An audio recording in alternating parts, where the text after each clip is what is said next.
Ikaze bakunzi ba iwacu Rwanda mu ngoro y'umukuru w'igihugu cy'Uburusiya Kremlin mu gice kiswe Senjogi cyakira bamwe mu bategetsi bubashywe b'Uburusiya baje gusura iki gihugu. Ikaze mwese urakurikirana byinshi bikomeye ku ngingo zitandukanye hagati ya perezida w'Uburusiya Vladimir Vladimirovich Putin na perezida wa leta ya rubanda y'Ubushinwa Xi Jinping. Byinshi byavuzwe n'abo bategetsi birakomeye cyane. Iyumvire ibyo umutegetsi mukuru w'Uburusiya Vladimir Putin. Muvandimwe nshuti yacu, turagushimira kuba uri hano. Iki ni icyubahiro gikomeye hagati y'ibihugu byacu. Aka ni akazi gakomeye kari kitezwe na buri wese. Mu ijoro ryabanje twagize ibiganiro byiza kandi bikomeye, twanzuye byinshi bikomeye, ariko uyu ni umunsi ukomeye wo kuvuga iby'ingenzi kandi byagutse ku iterambere ryacu namwe. Iki ni ikiragano gishya cy'ubufatanye bwagutse kandi bwemeranyijweho kugeza mu mwaka wa 2030.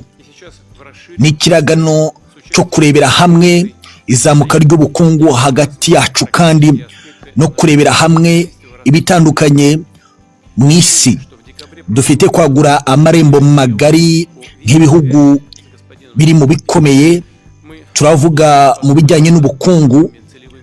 Uyu munsi ndashaka ngusobanurira ibihugu byo mu burengerazuba bw'isi byazanye akaga gakomeye ku butaka bwa Ukraine, byazanye ibyago byagutse kandi biremereye.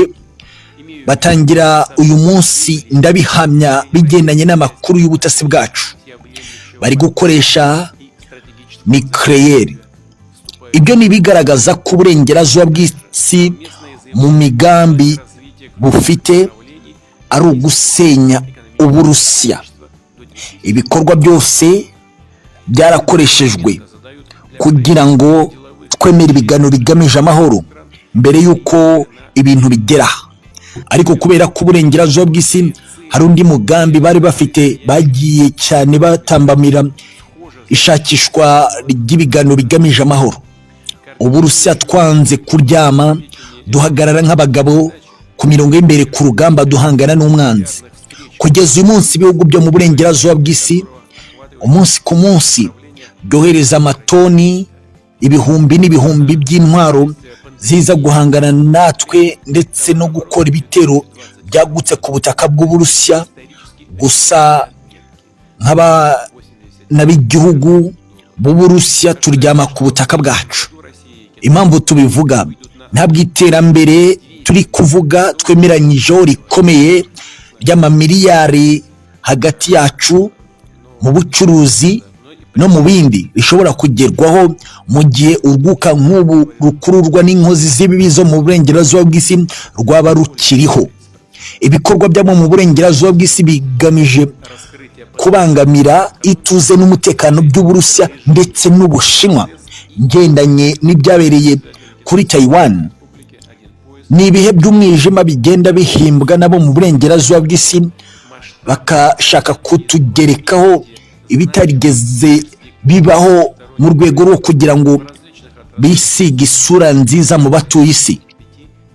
Ariko uyu munsi Uburusiya, ibikorwa twatangije bidasanzwe bya gisirikare byagiye bibangamirwa nabo mu burengerazuba bw'isi.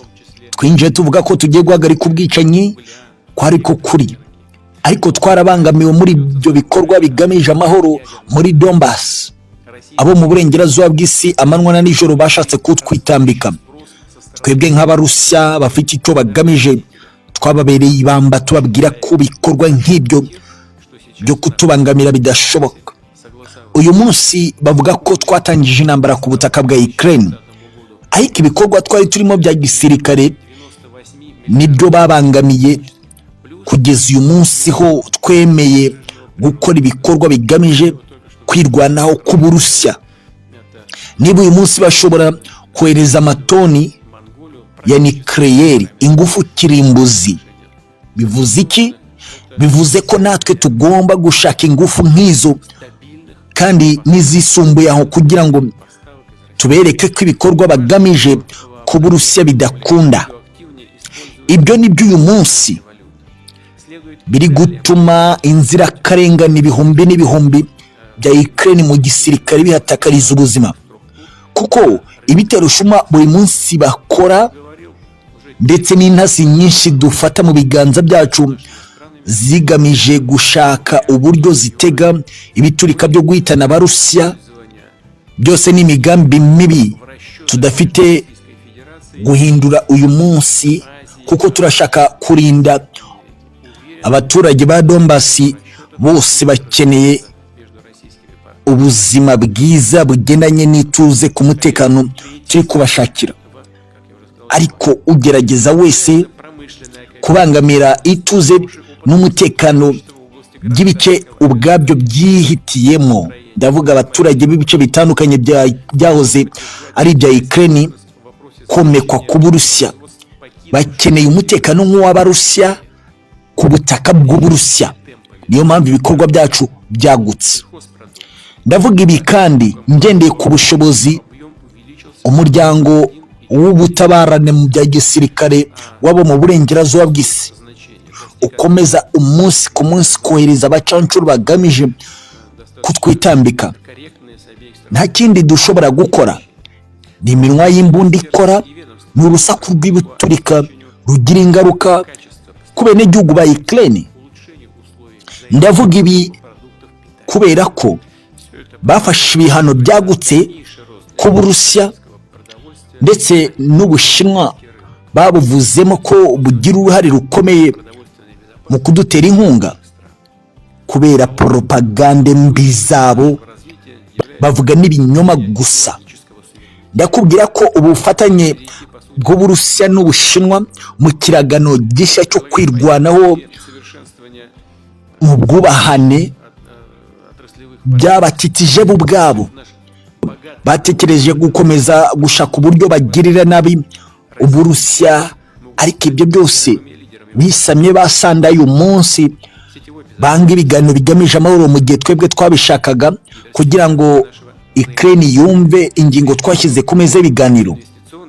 Uyu munsi mu bitangazamakuru bari kuvuga ko hari imigambi dushyize imbere, ariko icy'ingenzi n'aba bose bari hano ni ubukungu, ni ubwubahane, ni diplomasi yubahanye kandi ifite intego y'ukuri.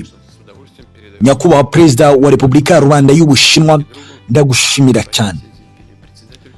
Yego urakoze. Perezida wa leta ihuriweho y'Uburusiya, ndagushimira Vladimir Vladimirovich Putin. Ibikorwa by'ingenzi mu bufatanye duhuriyeho muri byinshi dukomeje kuganira, nicyo kintu gishobora gutuma habaho ikiraro cy'ubwubahane. Nibyo amakimbirane ari ku butaka bwa Ukraine ari gutuma isi nyeganyega cyane kandi igahura n'ingaruka zikomeye.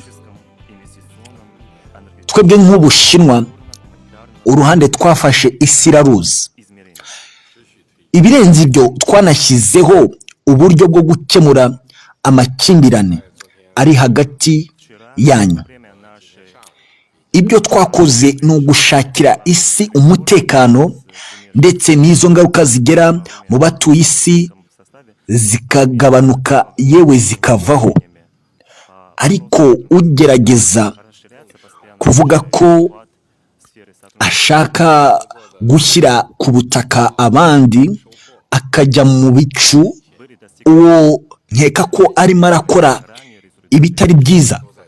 Uyu munsi tukeneye ko nibura buri umwe wese yubaha undi. Niba hari impamvu zatumye ibikorwa bya gisirikare bitangizwa, uwo babitangijeho hari ibyo bamusaba, hari ubwumvikane hagati aho. Ariko uyu munsi niba umubare w'intwaro zinjira ku butaka bwa Ukraine arizo zigamije gukemura ibyo bibazo, birarushaho gushyira isi mu kaga gakomeye, mu mwijima mubi. Amamiliyoni n'amamiliyoni menshi mu isi yahuye n'ibibazo biva ku kwikanyiza kw'abo mu burengerazuba bw'isi batumva impamvu ibikorwa bya gisirikare byatangijwe, ahubwo bagakomeza gutera ingabo mu bitugu leta ya Kiev. Ibyo nk'Ubushinwa twebwe ntabwo ari rwo ruhande turiho. Icyo tugamije ni uko habaho kwicara ku meza magari y'ibiganiro. Impamvu yateye ibyo ikumvikana ndetse ikanubahwa, kandi hakaba ubwumvikane busesuye.